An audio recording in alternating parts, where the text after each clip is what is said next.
Hello दोस्तों, आप सभी का हमारे यूट्यूब चैनल पर आगे स्वागत है। अगर आप हमारे चैनल पर नए हैं तो हमारे चैनल को लाइक कीजिए, सब्सक्राइब कीजिए और कमेंट कीजिए, शेयर कीजिए। चलिए आज हम शुरू करते हैं आंकिक प्रश्न गत लेसन का। क्वेश्चन नंबर 1 से शुरू करेंगे। गत लेसन का जो अभी तक हमने जो पिछली वीडियो में जो बताया, हमारा जो थ्योरी का वीडियो था गत लेसन का, वो समाप्त हो चुका है। गत लेसन में हमने हर एक स्टेप के बारे में जो है आपको बहुत अच्छे से ही बताया है। यहाँ पर जो हम जानेंगे वो ये जानेंगे आंकिक प्रश्न के बारे में, जानेंगे कि आंकिक प्रश्न कैसे लगाए जाते हैं, और हर क्वेश्चन को भी हर एक टॉपिक पर जितने भी फार्मूले थे जो भी निकालना होगा उस टाइप का हम क्या दे देंगे आपको, सारे टाइप के क्या दे देंगे, आंकिक प्रश्न देंगे। तो देखिए ये जो हमारा क्वेश्चन है कुमार मित्तल बुक का है, जो कुमार मित्तल नगीन प्रकाशन का बुक आता है, उस बुक का जो है ये मतलब आंकिक न्यूमेरिकल है, जो पहला है। अगर आप जो है वहाँ से कुमार मित्तल से प्रश्न देखेंगे तो ये आपको मिल जाया करेगा। फिर आपको प्रश्न देख करके ये जो है किसी भी बुक से हो, जो प्रश्न हमने लिख दिया है प्रश्न के साथ आप इसे सॉल्व करेंगे। इसके रूल और नियम को फॉलो कीजिएगा, इसी पर हर प्रकार का जो है हर एक क्वेश्चन आप लगा सकते हैं। तो देखिए आइए हम देखते हैं कि क्वेश्चन क्या है। देखिए ये कह रहा है विरामावस्था से गति प्रारंभ करके एक साइकिल सवार 20 सेकंड में 4 मीटर पर सेकंड का वेग प्राप्त करता है। साइकिल सवार का औसत त्वरण ज्ञात करना है। देखिए इस क्वेश्चन की लगाने की विधि हम आपको बता रहे हैं, बहुत ही सरल बहुत ही आसान विधि बताएंगे। एकदम आप समझेंगे कि उसको समझ जाएंगे तो एकदम पूरा आपको ऐसा लगेगा कि आंकिक प्रश्न बिल्कुल कठिन होता ही नहीं। तो जैसे हमारे पास गति के 3 समीकरण हैं, उन 3 समीकरणों में से क्या करना है, हमें एक समीकरण लगाना है।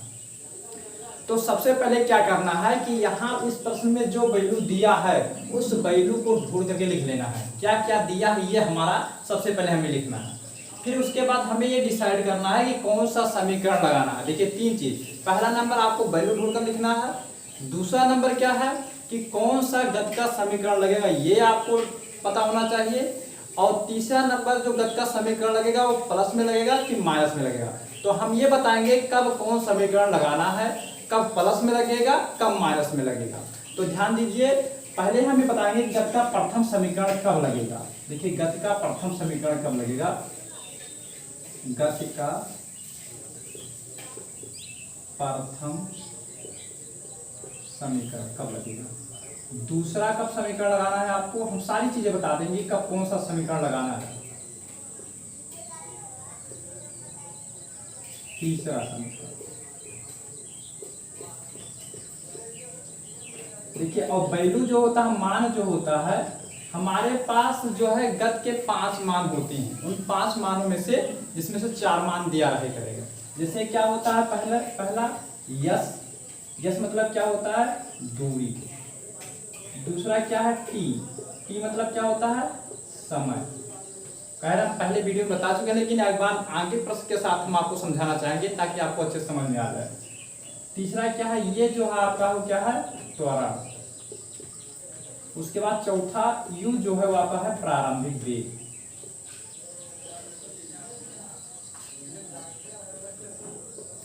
पांचवा डी जो है वो क्या है, अंतिम वेग। देखिए और हमारे पास गति के जो समीकरण है वो क्या है, पहला समीकरण क्या है, बी बराबर यू प्लस ए टी। दूसरा है क्या है, यस बराबर U T plus half A T square. तीसरा सवाल दिया है बी स्क्वायर बराबर, तीसरा समीकरण जो है बी स्क्वायर बराबर यू स्क्वायर प्लस 2ए। ये हमारे पास 3 समीकरण हैं। हम यहाँ इसमें पहले नियम समझेंगे। अगर हम एक क्वेश्चन का नियम अच्छे समझ गए तो पूरे चैप्टर का आंकिक प्रश्न में कोई समस्या ही नहीं आएगा। तो देखिए सबसे पहले हमें जानना है कि गति के प्रथम समीकरण कब लगाने हैं। तो गति का प्रथम समीकरण है बी यू ए टी। देखिए बी यू ए टी, ये तो है, यानी क्या नहीं आया है, यस नहीं आया है, यस इसमें नहीं है। तो इसका मतलब क्या है कि हम वैल्यू ढूंढ करके लिखेंगे। यहाँ से इस प्रश्न में क्या क्या मान दिया है वो हम ढूंढ कर लिखेंगे। उसमें अगर यस नहीं आता है तो गति का प्रथम समीकरण लगेगा, यानी यस नहीं आता है। अभी न्यूमेरिकल लगाएंगे साफ हो जाएगा। दूसरे में क्या है, बी नहीं है। देखिए बी नहीं, तो बी नहीं आएगा तो हमें गति का दूसरा समीकरण है, बी का वैल्यू नहीं पता रहेगा। अगर क्वेश्चन में बी का मान नहीं दिया है तो हमें क्या लगाना पड़ेगा, दूसरा समीकरण लगाना पड़ेगा। अगर तीसरा समीकरण में क्या है, टी नहीं है, देखिए इसमें टी नहीं है, समय, अगर टी नहीं आता है तो हमें तीसरा समीकरण लगाना है। जैसे हम कैसे लगाएंगे आइए देखते हैं ध्यान से, इसी रूल पर हमें लगाना है। अब बात आती है, तो था कि गत कौन सा समीकरण कब लगाना है। गत का प्रथम समीकरण कब लगाना है, जब आपके पास यश ना हो तो हमें गत का प्रथम समीकरण, दूरी ना हो, दूरी के बारे में डिस्कस ना किया गया हो, हमारे क्वेश्चन में या दूरी के बारे में डिस्कस नहीं किया गया है, तो इसका मतलब गत का प्रथम समीकरण ही लगेगा। और यदि क्वेश्चन में क्या है, मतलब जो है बी का डिस्कशन नहीं किया गया, यानी बी के वेग के बारे में कुछ नहीं कहा गया है, तो वहां पर क्या कहा जाएगा, गत का दूसरा समीकरण लगेगा। अगर क्या टी यानी समय नहीं आता है, हमें समय के बारे में नहीं पता है, क्वेश्चन में समय के बारे में नहीं दिया है, तो गत का तीसरा समीकरण लगाना है। ये रहे हमारे गत का प्रथम समीकरण कब लगेगा, गत का दूसरा समीकरण कब लगेगा, गत का तीसरा समीकरण कब लगेगा। आप ध्यान दीजिए, यहाँ तो हमें डिसाइड कर लेंगे कौन सा समीकरण लगाना है, लेकिन अभी भी हमें एक रूल और अपनाना है। वो क्या है कि जो गत का समीकरण लगेगा वो प्लस में लगेगा कि माइनस में। प्लस मतलब माइनस मतलब कि यहाँ पर क्योंकि माइनस भी होता है, हमने शायद जो है जब ये चैप्टर का थ्योरी पढ़ाया जा रहा था वहां पर दोनों समीकरण बताए थे, b बराबर u प्लस एटी होता है और b बराबर u माइनस एटी भी होता है, यस बराबर ut plus half eighty square होता है, यस बराबर ut minus half eighty square भी होता है, b स्क्वायर बराबर u स्क्वायर प्लस 2s होता है और b स्क्वायर बराबर u स्क्वायर माइनस 2as भी होता है। तो यहाँ पर हमें क्या डिसाइड करना है कि हमारा जो समीकरण लगेगा वो प्लस में लगेगा कि माइनस में। अब हम आपको बता रहे हैं प्लस में कब लगेगा, अगर वेग में वृद्धि हो रहा है, क्या हो रहा है, वेग में वृद्धि हो रहा है, तो वहां पर जो हमारा समीकरण लगेगा वो प्लस में लगेगा। अगर वेग में कमी हो रहा है तो हमारा जो समीकरण लगेगा वो माइनस में लगेगा। तो वेग में वृद्धि के लिए देखिए चौथा रूल क्या है, वेग में वृद्धि, वेग वृद्धि के लिए क्या लगाएंगे, प्लस लगाएंगे। पांचवा नियम है वेग कमी के लिए हम क्या लगाएंगे, माइनस लगाएंगे। देखिए ये आपको याद रखना है। चलिए आइए हम न्यूमेरिकल देखते हैं। पहले हम यहाँ से आज पहला क्वेश्चन हम सॉल्व करते हैं, इसके बारे में साथ साथ समझाते भी रहेंगे, न्यूमेरिकल भी बताते रहेंगे। तो देखिए यहाँ पर जो क्या दिया है, विरामावस्था से गति प्रारंभ करके एक साइकिल सवार 20 सेकंड में जो है 4 मीटर पर सेकंड का वेग प्राप्त करता है। साइकिल सवार का औसत त्वरण ज्ञात करना है। तो देखिए यहाँ पर क्या कह रहा है, ध्यान दीजिएगा, अगर कहीं पर यह कह रहा है कि कोई भी वस्तु, कोई भी वाहन या कोई भी मोटरसाइकिल जो भी कहा जाए, अगर वो विरामावस्था से गति करना प्रारंभ करता है, यानी विरामावस्था से गति प्रारंभ करने का मतलब यह है कि वो पहले रुका हुआ है, फिर रुकने के बाद फिर चालू हो रहा है। तो अगर कोई वस्तु रुकी हुई है और चलना प्रारंभ करता है तो वहां पर क्या होता है, जैसे पहले कंडीशन में हमने देखा तो उसका वेग क्या है, शून्य है, और जब उसका वेग शून्य है तो वहां क्या हो गया, प्रारंभिक वेग जो होता है वो क्या होता है, शून्य होता है। सेम क्वेश्चन यहाँ पर भी दिया है कि हमारा जो वस्तु है साइकिल सवार है वो क्या कर रहा है, रुका हुआ है, रुकने के बाद चलना स्टार्ट करता है। क्वेश्चन को पहले ध्यान से समझेगा, क्योंकि क्वेश्चन अगर आप समझ गए तो कोई दिक्कत ही नहीं है। लैंग्वेज में क्या कह रहा है ये आपको समझना है। तो यहाँ पर यह कह रहा है कि विरामावस्था से गति प्रारंभ करता है। तो इतना ध्यान रखना, अगर विरामावस्था से गति प्रारंभ करता है इसका मतलब u की वैल्यू जो दिया है वो क्या दिया है, 0 दिया, यानी प्रारंभिक वेग क्या है, 0 है। तो हमारा यहाँ पर जो दिया पहले हमें वही लिखना है जो इसमें दिया है, और इसी लैंग्वेज से ही समझना है कि हमें क्या क्या दिया है। तो u बराबर क्या दिया है, 0। कहीं पर भी अगर आएगा कि कोई वस्तु जो है विरामावस्था से चलना प्रारंभ करता है, विरामावस्था से चलना प्रारंभ करता है तो या मतलब रुका हुआ चलना प्रारंभ करता है, तो वहां पर बिना कुछ सोचे समझे u बराबर आप 0 लिख देंगे, यानी u बराबर 0 दिया है। तो यहाँ पर विरामावस्था से गति प्रारंभ करता है, यानी चलना प्रारंभ कर देता है, तो u बराबर क्या दिया है, 0 दिया। अब आगे पढ़िए, एक साइकिल सवार 20 सेकंड में, 20 सेकंड मतलब क्या है, 20 सेकंड क्या है, एक टाइम है, क्या है, समय है। तो समय को हम क्या लिखते हैं, t लिखते हैं। t बराबर कितना दिया है, 20 सेकंड दिया, ये हमारा समय हो गया। अब उसके बाद देखिए मैं 4 मीटर का वेग प्राप्त कर लेता है, यानी प्रारंभिक वेग हो चुका है।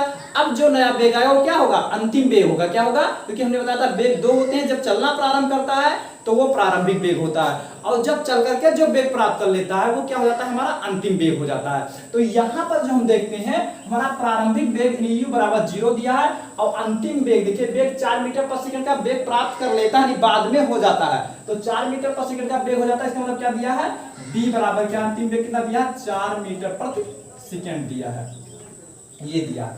अब उसके बाद आगे पढ़ते हैं, साइकिल सवार का औसत त्वरण ज्ञात कीजिए, यानी हमें क्या ज्ञात करना है, ये बराबर ज्ञात करना है। ये हमारा क्वेश्चन से कोई मतलब नहीं है, क्योंकि हमने सारे वैल्यू को यहाँ पर लिख लिया। देखिए यहाँ पर हमने क्या कर लिया, लिख लिया। हमें अब क्वेश्चन से मतलब नहीं है, अब हमें अपने नियम, तरीके और फार्मूले लगाने हैं।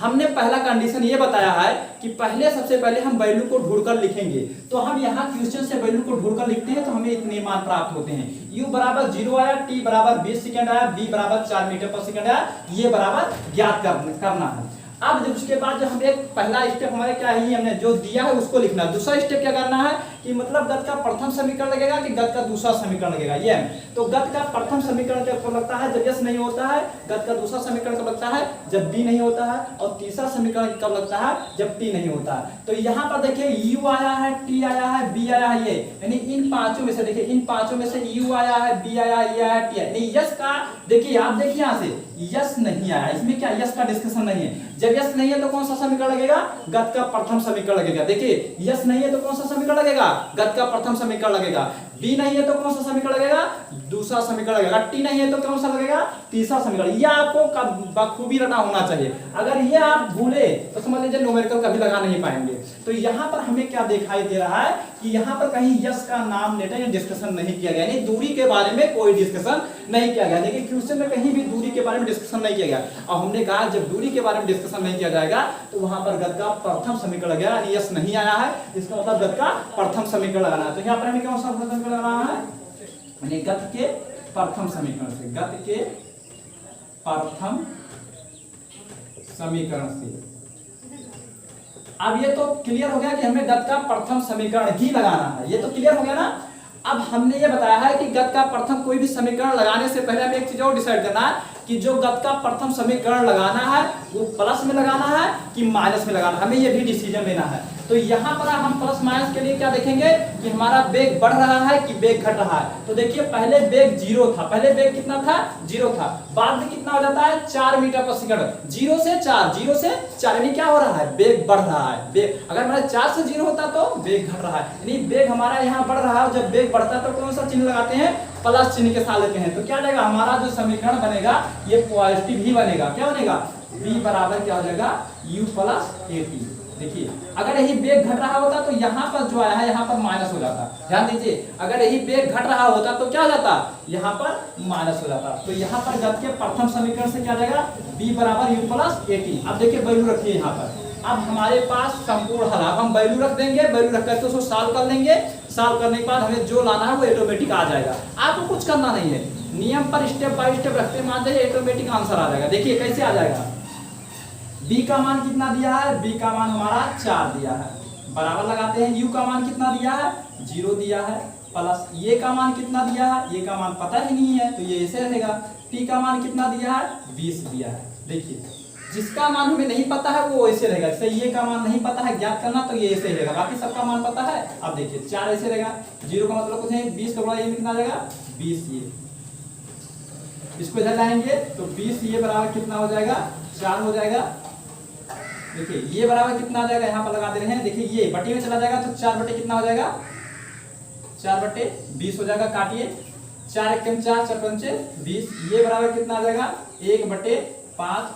अब 1 में 5 से भाग करोगे, देखिए भाग करके दिखा दे रहे हैं हम आपको, अगर नहीं कर पाते हैं डायरेक्टली तो देखिए 1 में भाग करना नहीं जाएगा तो यहाँ 10 लगा के 0 लगाएंगे, 0 लगा के 10 लगाएंगे तो यहाँ कितना हो जाएगा, 10 हो जाएगा। 5 दूनी कितना हो जाएगा, 10, यानी कैंसिल कितना आ जाएगा, काटने पर 0.2 आ जाएगा।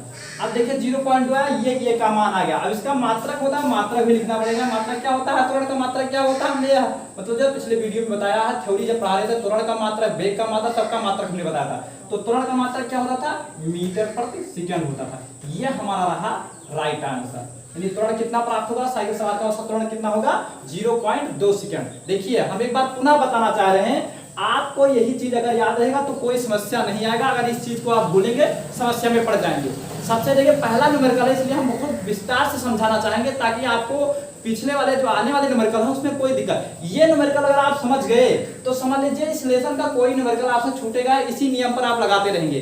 स्टेप रटिए, 3 स्टेप में सवाल लगाने हैं। पहले स्टेप में क्या करना है, वैल्यू ढूंढ करके लिखना है। दूसरे स्टेप में क्या करना है, गत का कौन सा समीकरण लगाना है वो लगा देंगे। तीसरे स्टेप में क्या करना है, प्लस में लगाना है माइनस में, वो लगा करके मान रख देंगे, आपका ऑटोमेटिक आंसर आ जाएगा। तो इस नियम को बखूबी आपको याद कर लेना है कि कब प्लस में लगेगा, कब माइनस में लगेगा। दूसरा कंडीशन कि कि मतलब जो कौन सा समीकरण लगेगा वो भी आपको याद हो जाना चाहिए। प्रथम समीकरण हम एक बार फिर बता रहे हैं, प्रथम समीकरण कब लगेगा, जब यस के बारे में कोई डिस्कशन नहीं होगा तो हमें प्रथम समीकरण लगाना है। बी के बारे में कोई डिस्कशन नहीं होगा तो दूसरा समीकरण लगाना है। अगर टी के बारे में कोई डिस्कशन नहीं है तो हमें तीसरा समीकरण लगेगा। तो देखिए यहाँ पर एक बार पुनः समझा देते हैं कि यहाँ विरामावस्था, देखिए अगर विरामावस्था से चलना प्रारंभ करता है, कोई वस्तु विरामावस्था से चलना प्रारंभ करता है तो वहां u बराबर 0 होगा। लेकिन कोई वस्तु चल करके विरामावस्था में हो जाता है, देखिए यदि कोई क्वेश्चन यहाँ पर तो यह है कि विरामावस्था से चलना प्रारंभ करता है तो हमने u बराबर 0 लिखा। लेकिन कभी कभी क्वेश्चन ये जाता है कि कोई वस्तु विरामावस्था से नहीं, मतलब जो है गति अवस्था से विरामावस्था में जाता है, क्या होता है कि चल करके गति अवस्था से किसमें जाता है, विरामावस्था में। तो गति अवस्था से विरामावस्था में जैसे आएगा तो वहां b की वैल्यू 0 हो जाएगा, u की वैल्यू 0 नहीं होगा, इतना ध्यान रखना है आपको। चलिए आइए दूसरा क्वेश्चन देखते हैं, सेम पहले क्वेश्चन के जैसा।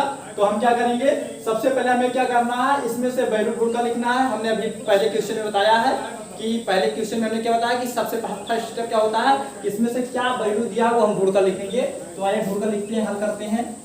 क्या दिया है, एक रेलगाड़ी 20 मीटर पर सेकंड से जो है चल रही है, 20 मीटर पर सेकंड की चाल से क्या हो रहा है, चल रहा है, से चल रही है। एक रेलगाड़ी 20 मीटर पर सेकंड की चाल से चल रही है, देखिए यहाँ चाल से होना चाहिए, चाल से चल रही है, चाल से चल रही है। इंजन बंद करके ब्रेक लगाने पर यह 10 सेकंड में रुक जाती है। ब्रेक लगाने से उत्पन्न मंदन ज्ञात कीजिए। देखिए ध्यान समझिएगा, इसमें से हमें सबसे पहले वैल्यू ढूंढ कर लिखे हैं। तो यहाँ पर जब हमने पहले देखा तो वो रेलगाड़ी चल रही थी, क्या हो रही थी, रेलगाड़ी चल रही थी, यानी प्रारंभिक वेग तो जो था वो 20 मीटर पर सेकंड था। यानी क्या दिया है, जब प्रारंभ में देखा, हमने सबसे पहले देखा तो क्या था, वो रेलगाड़ी चल रही थी, विरामावस्था में नहीं थी। तो यहाँ से क्या होगा, पहले के मतलब हमने क्या देखा कि वहां पर विरामावस्था में थी।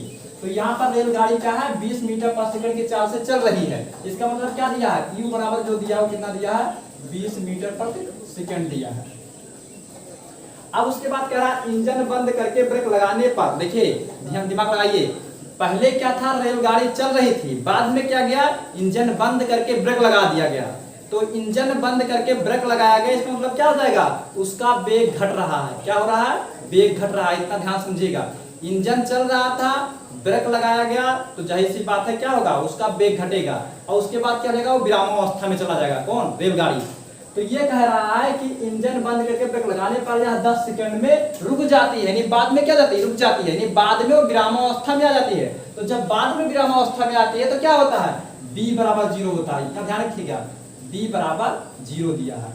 देखिए b बराबर क्या दिया है, 0 दिया है। क्यों, क्योंकि बाद में क्या जाती है, रुक जाती है। अंतिम वेग क्या जाता है, जो अंतिम वेग प्राप्त करता है, लास्ट में जो वेग मिलता है वो क्या होता है, वो 0 मिल रहा है, ये कह रहा है रुक जा रहा है ना, तो रुकेगा कब, जब उसका वेग 0 होगा।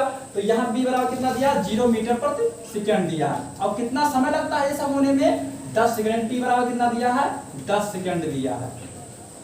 उसके बाद उत्पन्न मंदन क्या दिया, त्वरण और मंदन एक ही चीज है, सेम चीज है, बस फर्क इतना है कि जब वेग में वृद्धि होकर के परिवर्तन, जो त्वरण लगता है, वेग में वृद्धि होकर के जो परिवर्तन होता है उसे हम त्वरण कहते हैं, और वेग में कमी होकर जो परिवर्तन होता है उसे हम क्या कहते हैं, जो है मंदन कहते हैं। तो इसलिए हम मंदन मतलब ये ही ज्ञात करना, क्या ज्ञात करना है, ये हमें ज्ञात करना है। तो देखिए जो वैल्यू दिया था वो हमने लिख लिया, यहाँ पर लिख लिया ना, इसमें से हमें जो वैल्यू क्वेश्चन में दिया था वो हमने ढूंढकर लिख लिया। तो हमें यह डिसाइड करना है यहाँ का से कौन सा गत का समीकरण लगेगा, गत का प्रथम समीकरण लगेगा कि गत का दूसरा समीकरण लगेगा कि गत का तीसरा समीकरण। तो आइए देखते हैं, u दिया है, b दिया है, t दिया है, ये दिया है, इसमें यस नहीं आया, यस का कहीं भी डिस्कशन नहीं है। जब यस का डिस्कशन नहीं होता तो देखिए यस नहीं तो कौन सा समीकरण, गत का प्रथम समीकरण। तो यहाँ पर कौन सा समीकरण लगेगा, गत का प्रथम समीकरण लगेगा। समझ में आ रहा होगा, मजा भी आ रहा होगा, गत के प्रथम समीकरण से, गत के प्रथम समीकरण से।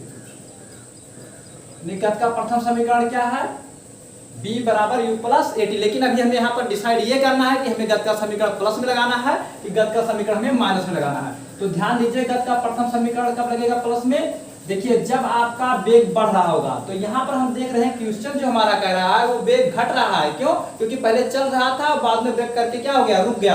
तो जब वेग में कमी हो रहा है तो गत का जो वेग में कमी, इसका मतलब जो समीकरण लगेगा उसमें लगेगा माइनस में लगेगा। तो गत का प्रथम समीकरण हम माइनस लगाते हैं तो क्या मिलेगा, b बराबर u माइनस 80 मिलेगा। अब मान रखते हैं b का मान कितना दिया है 0, u का मान कितना दिया है 20, माइनस ये का मान पता ही नहीं है, कोई नहीं है तो टी, यहाँ टी का मान कितना आ जाएगा 10 आ जाएगा। 0 ऐसे रहेगा, 20 रहेगा, 10 में कितना जाएगा माइनस का 10 ये हो जाएगा। इसको इधर लाएंगे तो 10 ये प्लस का हो जाएगा, बराबर कितना आ जाएगा 20, नहीं ये बराबर कितना आ जाएगा 20, ये बटे में चला जाएगा 20 बटे 10, 10 दूना 20, नहीं ये बराबर कितना आ जाएगा 2। इसका मात्रक क्या होता है मीटर प्रति सेकंड। नहीं जो यहाँ मंदन मिलेगा वो कितना मिलेगा 2 मीटर प्रति सेकंड का मंदन मिलेगा। कितना आसानी से क्वेश्चन लग रहा है, केवल इससे इस नियम को, इतने नियम को अगर आप ध्यान में रखेंगे, इसमें नियम, इस नियम में कोई गलती नहीं करेंगे तो कोई इस लेसन का कोई भी न्यूमेरिकल आपसे जो है ऐसा नहीं है कि आप ना लगा पाए, छूट ही नहीं सकता है। बड़े आसानी से, बहुत ही आसान तरीके से लग जाएगा। क्या करना है, केवल आपको इस लेसन का इतना ही नियम याद कर लेना है। इतना नियम याद करेंगे न्यूमेरिकल चुटकी में सॉल्व हो जाएगा। आप सोच ही नहीं सकते कैसे लग रहा है, आप ये सोच रहे हैं कितनी आसानी से लग रहा है। क्या करना है, आपको 3 स्टेप में सवाल लगाने हैं। तीनों स्टेप में क्या करना है, पहले स्टेप में आपको ये देखना है कि हमें वैल्यू ढूंढकर लिखना है। दूसरे स्टेप में आपको गत का समीकरण ढूंढना है। तीसरे स्टेप में क्या करना है, गत का समीकरण प्लस में लगेगा कि माइनस में, ये ढूंढना है। ये तीनों चीजों का नियम जो हम यहाँ पर लिख दिए हैं, आपको ढूंढने में भी आसानी नहीं, मतलब जो कोई दिक्कत नहीं होगा कि यहाँ दिक्कत हो जाए, बड़ी आसानी से आप ढूंढ सकते हैं। कि आप ये भी समझ सकते हैं कि गत का प्रथम समीकरण कब लगेगा, दूसरा कब लगेगा, तीसरा कब लगेगा, वो भी जान सकते हैं। और आप ये भी जान जाएंगे कि प्लस में कब लगाना है, माइनस में कब लगाना है।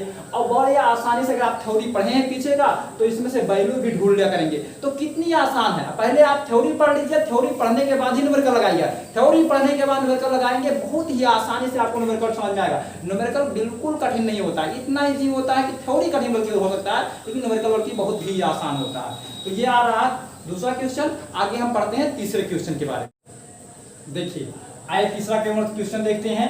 पहला दूसरा हम देख चुके हैं, बहुत ही आसानी से समझ में आया होगा। तीसरा क्वेश्चन यह है, तीसरा न्यूमेरिकल यह है, 10 सेकंड में एक कार का वेग 36 किलोमीटर प्रति घंटा से बढ़कर 72 किलोमीटर प्रति घंटा हो जाता है। कार का त्वरण ज्ञात कीजिए। देखिए ध्यान से हमारी बात को समझिएगा, थोड़ा इसमें लोचा है क्वेश्चन में। लोचा क्या है हम आपको बता रहे हैं। जैसे कोई वेग का जो मात्रक होता है, हमने वेग का मात्रक बताया था मीटर पर सेकंड होता है। तो अगर कोई भी मात्रक किलोमीटर प्रति घंटा यानी अदर में आ जाएगा तो उसको आपको चेंज करना पड़ेगा। तो यहाँ पर जो वेग दिया है वो किलोमीटर प्रति घंटा में दिया है, तो इसको हमें क्या करना पड़ेगा, मीटर पर सेकंड में चेंज करना पड़ेगा। तो मीटर पर सेकंड में हम चेंज करने के लिए क्या करते हैं, हम आपको बहुत आसान तरीका बता दे रहे हैं, उससे आप चुटकी में केवल सॉल्व करेंगे। तो जो किलोमीटर प्रति घंटा से, देखिए किलोमीटर प्रति घंटा से, किलोमीटर प्रति घंटा से मीटर प्रति सेकंड में, मीटर प्रति सेकंड में बदलने के लिए हम क्या करेंगे, बदलने के लिए हम क्या करेंगे 5/18 से गुणा कर देंगे। उसी वैल्यू में हम क्या करेंगे 5/18 से हम क्या कर देंगे, गुणा कर देंगे। ध्यान सुनिएगा, कुछ नहीं करना है आपको, थोड़ा सा भी टेंशन लेने की जरूरत नहीं है, थोड़ा सा भी झिझक करने की जरूरत नहीं है। हम क्या करेंगे, किलोमीटर प्रति घंटा को मीटर प्रति सेकंड में चेंज करने के लिए हम क्या कर देंगे 5/18 से गुणा कर देंगे, और वो वैल्यू जो आएगा वो क्या हो जाएगा, मीटर प्रति सेकंड में हो जाएगा। तो ध्यान दीजिएगा, जो हमारा वेग है अगर किलोमीटर प्रति घंटा में जाता है तो उसको मीटर प्रति सेकंड में चेंज करना पड़ेगा, क्योंकि आपको अंतरराष्ट्रीय प्रणाली के अनुसार ही लगाना है, क्योंकि उसका मात्रक जो होता है वेग का वो मीटर पर सेकंड होता है। क्योंकि हम जो है थ्योरी जब पढ़ा रहे थे तो वहां पर हमने वेग का मात्रक बताया भी था कि वेग का मात्रक जो होता था क्या होता था, मीटर पर सेकंड था। आपका क्वेश्चन क्या कह रहा है, किलोमीटर प्रति घंटा में कह रहा है। तो आइए देखते हैं खाली इसका क्या दिया है। सबसे पहले हमें इस क्वेश्चन को लगाने से क्या करना है, वैल्यू ढूंढ करके लिखना है। तो 10 सेकंड, 10 सेकंड मतलब क्या है, 10 सेकंड क्या कहते हैं, अरे भाई 10 सेकंड में आ रहे हैं आप समय तो ही देते हैं। तो यहाँ 10 सेकंड क्या दिया है, समय दिया, तो समय को हम क्या लिखते हैं, टी लिखते हैं, टी बराबर 10 सेकंड हो गया। एक कार का वेग 36 किलोमीटर प्रति घंटा से बढ़ करके कितना जाता है 72, पहले 36 था, बाद में कितना जाता है 72। तो जो पहले होता है उसे हम प्रारंभिक वेग कहते हैं, और जो बाद में जाता है उसे हम कहते हैं अंतिम वेग। तो प्रारंभिक वेग मतलब u बराबर कितना दिया था, u बराबर जो दिया था वो कितना था 36 किलोमीटर प्रति घंटा। अब इसको हमें क्या करना पड़ेगा, मीटर पर सेकंड में चेंज करना पड़ेगा। तुरंत ही चेंज कर लेंगे, जैसे वैल्यू लिखेंगे उसके तुरंत बाद आपको चेंज कर लेना पड़ेगा। तो हमने बताया कि किलोमीटर प्रति घंटा से मीटर पर सेकंड में चेंज करने के लिए 5/18 से हम क्या कर देते हैं, गुणा कर देते हैं। तो यहाँ पर हमें क्या करना है 36 गुणे क्या कर देना है 5/18 से गुणा कर देते हैं। 18 दूना 36 है, 2 पंचे कितना आ जाएगा 10। अभी किसमें आ गया, मीटर प्रति सेकंड में आ गया। तो ये वैल्यू जो हमारा आ गया वो क्या गया, मीटर पर सेकंड में। यू का मान कितना दिया है, 10 मीटर पर सेकंड दिया है, इसका मतलब ये हो गया। और बी का मान देखिए बढ़कर के 72 किलोमीटर पर घंटा हो जाता है, इसका मतलब अंतिम वेग बी बराबर कितना दिया है, 72 किलोमीटर प्रति घंटा दिया है। अब इसको भी हमें चेंज करना पड़ेगा मीटर प्रति सेकंड में। तो मीटर पर सेकंड में चेंज करने के लिए हम क्या करते हैं, 5/18 से गुणा करते हैं। तो यहाँ भी 72 गुणे कितना आ जाएगा, 5/18 आ जाएगा, यानी 18 चौक 72 54 कितना आ जाएगा, 20 आ जाएगा। यानी इसका मात्रा क्या, 20 मीटर प्रति सेकंड आ गया। ये हमारा बी का मान। हमें क्या ज्ञात करना हो जाता है, यहाँ तक क्वेश्चन कंप्लीट हुआ। हमें क्या ज्ञात करना, त्वरण ज्ञात करना है, यानी ये बराबर हमें निकालना है। ये हमने क्या किया, जो क्वेश्चन में वैल्यू दिया था वो हमने नोट करके लिख दिया। अब हमें क्या करना है, हमें ये डिसाइड करना है कि यहाँ गत का प्रथम समीकरण लगेगा कि गत का दूसरा समीकरण लगेगा कि गत का तीसरा समीकरण लगेगा। तो आइए देखते हैं कि गत का कौन सा समीकरण लगेगा। तो यहाँ पर टी दिया, यू दिया, बी दिया और ये दिया है। इसमें से हम देखते हैं क्या चीज नहीं है, तो हम देखते हैं कि यस नहीं है। तो जब यस नहीं होता तो कौन सा समीकरण लगता है, आप लोग बता भी सकते हैं, आसानी से बता देंगे कौन सा समीकरण लगेगा, यानी गत का प्रथम समीकरण लगेगा। गत का प्रथम समीकरण लगेगा, क्लियर हो गया। अब हमें ये क्लियर करना है कि ये प्लस में लगेगा कि माइनस में लगेगा। तो यहाँ वेग में स्वयं कर रहा है कि बढ़ रहा है, देखिए वेग बढ़ रहा है, इसका मतलब वृद्धि हो रहा है। वृद्धि के लिए क्या होता है, प्लस का लगता है। तो गत का प्रथम समीकरण लगेगा, यानी गत के प्रथम समीकरण से। और किसमें लगेगा, प्लस में लगेगा, गत के प्रथम समीकरण से। देखिए यहाँ पर लिख देते हैं। तो गत का प्रथम समीकरण लगाएंगे, क्या होता है, प्लस लगा बी बराबर यू प्लस एटी। तो बी का मान रखिए, यहाँ से बी का मान कितना है, 20 मीटर पर सेकंड आया है। देखिए वो 72 नहीं रखेंगे, जो हम चेंज किए वही रखा जाएगा 20। यू का मान कितना है, यू का मान कितना दिया है, 10 दिया है, प्लस ये का मान पता नहीं है, ज्ञात करना है, तो ये ऐसे रहेगा हमारा। जिसका मान पता नहीं है, ज्ञात करना है, उसको हम वैसे रखेंगे। टी का मान कितना दिया है, 10 दिया है। 20 हमारा ऐसे रहेगा, 10 हमारा ऐसे रहेगा, गुणा कराएंगे कितना जाएगा, 10 ये आ जाएगा। इसको पक्षांतर कर लेंगे, यानी 10 प्लस 10 ये बराबर कितना हो जाएगा, 20। बीजगणितीय पद को रोकेंगे, 10 ये बराबर कितना हो जाएगा, 20 माइनस कितना आ जाएगा, 10। 10 ये बराबर कितना आ जाएगा, 10 20 में से 10 जाएगा, 10 बचेगा। ये बराबर कितना आ जाएगा, 10 ये यहाँ गुणांक के रूप में बटे के रूप में चला जाएगा, 10 सेकंड में 10 ये बराबर कितना आ जाएगा, एक इसका मात्रक क्या होता है, मीटर प्रति सेकंड स्क्वायर होता है। इसका मात्रक क्या होता है, मीटर प्रति सेकंड स्क्वायर। त्वरण का मात्रक क्या होता है, मीटर प्रति सेकंड स्क्वायर होता है। तो ये रहा हमारा तीसरे क्वेश्चन का सलूशन। अब चौथा क्वेश्चन भी हम ऐसे ही अगला देखते हैं। चलिए आइए देखते हैं चौथा क्वेश्चन। चलिए देखते हैं चौथा क्वेश्चन क्या है। चौथा क्वेश्चन हमारा है कि एक कार विरामावस्था से चलकर 10 सेकंड में 60 किलोमीटर प्रति घंटा का वेग प्राप्त कर लेती है। कार का औसत यानी कार का त्वरण ज्ञात करना है। तो देखिए क्वेश्चन क्या कह रहा है, क्वेश्चन ये कह रहा है कि एक कार है विरामावस्था से चलना प्रारंभ करता है, इसका मतलब रुका हुआ है, रुकने के बाद वो जो है चलता है। तो जब रुका हुआ इसका मतलब क्या है कि जब पहला कंडीशन दिखा गया तो वो रुका हुआ था। तो जब रुका हुआ है विरामावस्था में है, हमने बताया भी है पिछली वीडियो में, मतलब जो इसी वीडियो में बताया है, पहले क्वेश्चन और दूसरे क्वेश्चन में हमने बताया है कि जब कोई कार विरामावस्था से चलना प्रारंभ करती है, कोई कार विरामावस्था से चलना प्रारंभ करती है तो तुरंत यू बराबर 0 लिखते हैं। तो यहाँ पर जो है कार है विरामावस्था से चलना प्रारंभ करती है, तो इसका मतलब क्या दिया है, यू बराबर कितना दिया है, यू बराबर 0 दिया है। और 10 सेकंड में 10 सेकंड मतलब टी बराबर कितना दिया है, 10 सेकंड दिया है। और उसका वेग तो प्रारंभिक वेग हो चुका है, तो ये कौन सा वेग होगा, अंतिम वेग, यानी यू बी बराबर कितना दिया है, 60 किलोमीटर प्रति घंटा। देखिए ये भी किलोमीटर प्रति घंटा में आ गया, तो इसको किस में चेंज करना पड़ेगा, मीटर प्रति सेकंड में चेंज करना पड़ेगा। और मीटर प्रति सेकंड में चेंज करने के लिए हम क्या करते हैं, 5/18 से गुणा कराते हैं, जो अभी पिछले क्वेश्चन में हमने किया था। तो यहाँ पर 5/18 से हम क्या कर देंगे, गुणा कर देंगे। तो 60 गुणे कितना हो जाएगा, 5/18, 6 2 60 और 36 18 कितना है, 10 बचे 50 बटे कितना आ जाएगा 3, ये अंतिम वेग। त्वरण ज्ञात करना है, नहीं ये बराबर ज्ञात करना है। अब यहाँ से वही चीज आएगा कि हमें यहाँ पर गत का कौन सा समीकरण लगाना है। तो यहाँ पर हमें देखते हैं यस फिर नहीं आया है, तो हमें क्या लगेगा, गत का प्रथम समीकरण ही लगेगा। तो यहाँ पर क्या लिखेंगे, गत के प्रथम समीकरण से, गत के प्रथम समीकरण से। और गत का प्रथम समीकरण किसमें लगेगा, प्लस में लगेगा। क्यों, क्योंकि वेग बढ़ रहा है। तो जब वेग बढ़ रहा है तो प्रथम में लगेगा, तो बी बराबर क्या हो जाएगा, यू प्लस 80 हो जाएगा। बी का मान कितना है, 50/3, यू का मान 0 हो जाएगा, प्लस ये का मान ज्ञात करना है। टी का मान कितना दिया है, 10 हो जाएगा। 50/3 ऐसे रहेगा, बराबर कितना रहेगा, 10 ये हो जाएगा। देखिए ये बराबर कितना हो जाएगा, देखिए यहाँ से ये 10 ये बराबर कितना हो जाएगा, 50/3। देखिए 10 से कैंसिल हुआ, 10 पचे 50, यानी ये बराबर कितना आ जाएगा 5/3। ये हमारा क्या रहेगा, इसका मात्रक क्या होता है, आंसर आ गया क्या, इसका मात्रक क्या, त्वरण का मात्रक क्या होता है, मीटर प्रति सेकंड स्क्वायर। ये हमारा आ गया इसका आंसर, क्वेश्चन नंबर 4 का आंसर आ गया। तो ध्यान दीजिए, आपको हम बार बार ही बता रहे हैं कि ये जो हमारा रूल्स है, इस रूल को आप भूलेंगे नहीं। गत का प्रथम समय यही समझ लीजिए हमारी एक चाबी है। इन सारे आंकिक प्रश्नों को लगाने का जो चाबी है वो यही है। इस चाबी को अगर आप भूल गए तो समझ लीजिए ताला नहीं खुल सकता है। तो इसलिए क्या करेंगे, आप इस चाबी को बहुत अच्छे से घुमाइए और चाबी से क्या कर दीजिए, ताले को खोल दीजिए। ताला खुल गया, समझ लीजिए प्रश्न हल हो गए, कोई दिक्कत नहीं आएगा। देखिए अगला क्वेश्चन देखते हैं, 5वां क्वेश्चन आइए देखते हैं। चलिए आइए देखते हैं 5वां क्वेश्चन।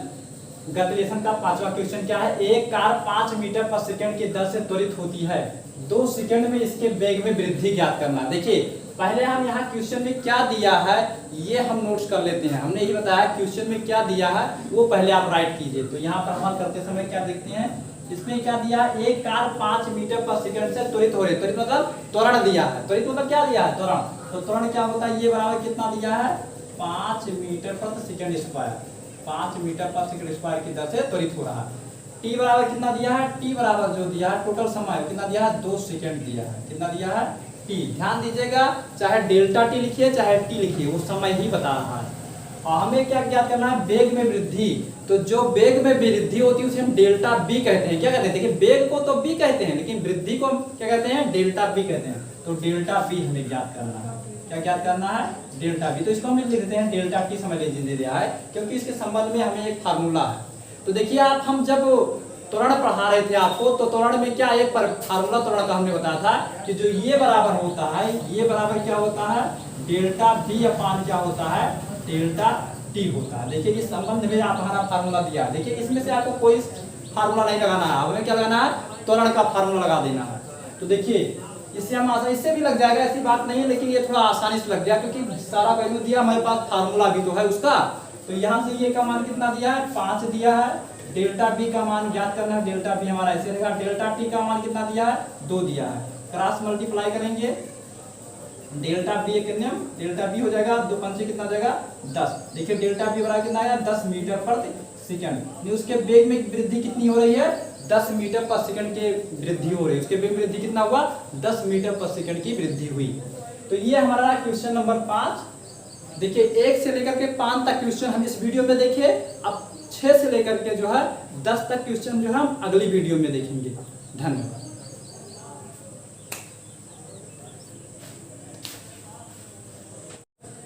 देखिए आइए तीसरा क्वेश्चन देखते हैं। पहला दूसरा हम देख चुके हैं, बहुत ही आसानी समझ में आया होगा। तीसरा क्वेश्चन यह है, तीसरा नंबर यह है, 10 सेकंड में एक कार का वेग 36 किलोमीटर प्रति घंटा से बढ़कर 72 किलोमीटर प्रति घंटा हो जाता है।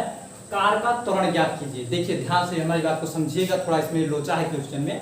लोचा क्या है हम आपको बता रहे हैं। जैसे कोई वेग का जो मात्रक होता है, हमने वेग का मात्रक बताया था मीटर पर सेकंड होता है। तो अगर कोई भी मात्रक किलोमीटर प्रति घंटा यानी अदर में आ जाएगा तो उसको आपको चेंज करना पड़ेगा। तो यहाँ पर जो वेग दिया है वो किलोमीटर प्रति घंटा में दिया है, तो इसको हमें क्या करना पड़ेगा, मीटर पर सेकंड में चेंज करना पड़ेगा। तो मीटर पर सेकंड में हम चेंज करने के लिए क्या करते हैं, हम आपको बहुत आसान तरीका बता दे रहे हैं, उससे आप चुटकी में केवल सॉल्व करेंगे। तो जो किलोमीटर प्रति घंटा से, देखिए किलोमीटर प्रति घंटा से, किलोमीटर प्रति घंटा से मीटर प्रति सेकंड में, मीटर प्रति सेकंड में बदलने के लिए हम क्या करेंगे, बदलने के लिए हम क्या करेंगे, 5/18 से गुणा कर देंगे। उसी वैल्यू में हम क्या करेंगे, 5/18 से हम क्या कर देंगे, गुणा कर देंगे। ध्यान सुनिएगा, कुछ नहीं करना है आपको, थोड़ा सा भी टेंशन लेने की जरूरत नहीं है, थोड़ा सा भी झिझक करने की जरूरत नहीं है। हम क्या करेंगे, किलोमीटर प्रति घंटा को मीटर प्रति सेकंड में चेंज करने के लिए हम क्या कर देंगे, 5/18 से गुणा कर देंगे और वो वैल्यू जो आएगा वो क्या हो जाएगा, मीटर प्रति सेकंड में हो जाएगा। तो ध्यान दीजिएगा, जो हमारा वेग है अगर किलोमीटर प्रति घंटा में जाता है तो उसको मीटर पर सेकंड में चेंज करना पड़ेगा, क्योंकि आपको अंतरराष्ट्रीय प्रणाली के अनुसार ही लगाना है, क्योंकि उसका मात्रक जो होता है वेग का वो मीटर पर सेकंड होता है। क्योंकि हम जो है थ्योरी जब पढ़ा रहे थे तो वहां पर हमने वेग का मात्रक बताया भी था कि वेग का मात्रक जो होता था क्या होता था, मीटर पर सेकंड था। आपका क्वेश्चन क्या कह रहा है, किलोमीटर प्रति घंटा में कह रहा है। तो आइए देखते हैं हल इसका। क्या दिया है, सबसे पहले हमें इस क्वेश्चन को लगाने से क्या करना है, वैल्यू ढूंढ करके लिखना है। तो 10 सेकंड, 10 सेकंड मतलब क्या है, 10 सेकंड क्या कहते हैं, अरे भाई 10 सेकंड में आ रहे हैं, आप समय तो ही देते हैं। तो यहाँ 10 सेकंड क्या दिया है, समय दिया, तो समय को हम क्या लिखते हैं, टी लिखते हैं, टी बराबर 10 सेकंड हो गया। एक कार का वेग 36 किलोमीटर प्रति घंटा से बढ़ करके कितना जाता है, 72। पहले 36 था, बाद में कितना जाता है, 72। तो जो पहले होता है उसे हम प्रारंभिक वेग कहते हैं, और जो बाद में जाता है उसे क्या कहते हैं, अंतिम वेग। तो प्रारंभिक वेग मतलब u बराबर कितना दिया था, u बराबर जो दिया था वो कितना था, 36 किलोमीटर प्रति घंटा। अब इसको हमें क्या करना पड़ेगा, मीटर पर सेकंड में चेंज करना पड़ेगा, तुरंत ही चेंज कर लेंगे, जैसे वैल्यू लिखेंगे उसके तुरंत बाद आपको चेंज कर लेना पड़ेगा। तो हमने बताया कि किलोमीटर पर घंटा से मीटर पर सेकंड में चेंज करने के लिए 5/18 से हम क्या कर देते हैं, गुणा कर देते हैं। तो यहाँ पर हमें क्या करना है, 36 गुणे क्या कर देना है, 5/18 से गुणा कर देते हैं। 18 दूना 36, 2 पंचे कितना आ जाएगा, 10। अब किसमें आ गया, मीटर प्रति सेकंड में आ गया। तो ये वैल्यू जो हमारा आ गया वो क्या गया, मीटर पर सेकंड में। यू का मान कितना दिया है, 10 मीटर पर सेकंड दिया है, इसका मतलब ये हो गया। और बी का मान देखिए बढ़कर के 72 किलोमीटर प्रति घंटा हो जाता है, इसका मतलब अंतिम वेग। बी बराबर कितना दिया है, 72 किलोमीटर प्रति घंटा दिया है। अब इसको भी हमें चेंज करना पड़ेगा मीटर प्रति सेकंड में। तो मीटर पर सेकंड में चेंज करने के लिए हम क्या करते हैं, 5/18 से गुणा करते हैं। तो यहाँ भी 72 गुणे कितना आ जाएगा, 5/18 आ जाएगा, यानी 18 चौक 72, 4 पंचे कितना आ जाएगा, 20 आ जाएगा। यानी इसका मात्रा क्या, 20 मीटर प्रति सेकंड आ गया। ये हमारा बी का मान। हमें क्या ज्ञात करना हो जाता है, यहाँ तक क्वेश्चन कंप्लीट हुआ। हमें क्या ज्ञात करना, त्वरण ज्ञात करना है, यानी ये बराबर हमें निकालना है। ये हमने क्या किया, जो क्वेश्चन में वैल्यू दिया था वो हमने नोट करके लिख दिया। अब हमें क्या करना है, हमें ये डिसाइड करना है कि यहाँ गत का प्रथम समीकरण लगेगा कि गत का दूसरा समीकरण लगेगा कि गत का तीसरा समीकरण लगेगा। तो आइए देखते हैं कि गत का कौन सा समीकरण लगेगा। तो यहाँ पर टी दिया, यू दिया, बी दिया और ये दिया है। इसमें से हम देखते हैं क्या चीज नहीं है, तो हम देखते हैं कि यस नहीं है। तो जब यस नहीं होता तो कौन सा समीकरण लगता है, आप लोग बता भी सकते हैं, आसानी से बता देंगे। कौन सा समीकरण लगेगा, यानी गत का प्रथम समीकरण लगेगा। गत का प्रथम समीकरण लगेगा, क्लियर हो गया। अब हमें ये क्लियर करना है कि ये प्लस में लगेगा कि माइनस में लगेगा। तो यहाँ वेग में स्वयं कर रहा है कि बढ़ रहा है, देखिए वेग बढ़ रहा है, मतलब वृद्धि हो रहा है। वृद्धि के लिए क्या होता है, प्लस का लगता है। तो गत का प्रथम समीकरण लगेगा, यानी गत के प्रथम समीकरण से। और किसमें लगेगा, प्लस में लगेगा, गत के प्रथम समीकरण से। देखिए यहाँ पर लिख देते हैं। तो गत का प्रथम समीकरण लगाएंगे, क्या होता है, प्लस में लगा बी बराबर यू प्लस 80। तो b का मान रखिए, यहाँ से b का मान कितना है, 20 मीटर पर सेकंड आया है। देखिए वो 72 नहीं रखेंगे, जो हम चेंज किए वही रखा जाएगा 20। u का मान कितना है, u का मान कितना दिया है, 10 दिया है, प्लस ये का मान पता नहीं है, ज्ञात करना है, तो ये ऐसे रहेगा हमारा। जिसका मान पता नहीं है, ज्ञात करना है, उसको हम वैसे रखेंगे। t का मान कितना दिया है, 10 दिया है। 20 हमारा ऐसे रहेगा, 10 हमारा ऐसे रहेगा, गुणा कराएंगे कितना जाएगा, 10 ये आ जाएगा। इसको पक्षांतर कर लेंगे, यानी 10 प्लस 10 ये बराबर कितना हो जाएगा, 20। बीजगणितीय पद को रोकेंगे, 10 ये बराबर कितना हो जाएगा, 20 माइनस कितना आ जाएगा, 10। 10 ये बराबर कितना आ जाएगा, 10 20 में से 10 जाएगा, 10 बचेगा। ये बराबर कितना आ जाएगा, 10। ये यहाँ गुणांक के रूप में, बटे के रूप में चला जाएगा, 10 सेकंड में 10। ये बराबर कितना आ जाएगा, एक। इसका मात्रक क्या होता है, मीटर प्रति सेकंड स्क्वायर होता है। इसका मात्रक क्या होता है, मीटर प्रति सेकंड स्क्वायर। त्वरण का मात्रक क्या होता है, मीटर प्रति सेकंड स्क्वायर होता है। तो ये रहा हमारा तीसरे क्वेश्चन का सलूशन। अब चौथा क्वेश्चन भी हम ऐसे ही अगला देखते हैं। चलिए आइए देखते हैं चौथा क्वेश्चन।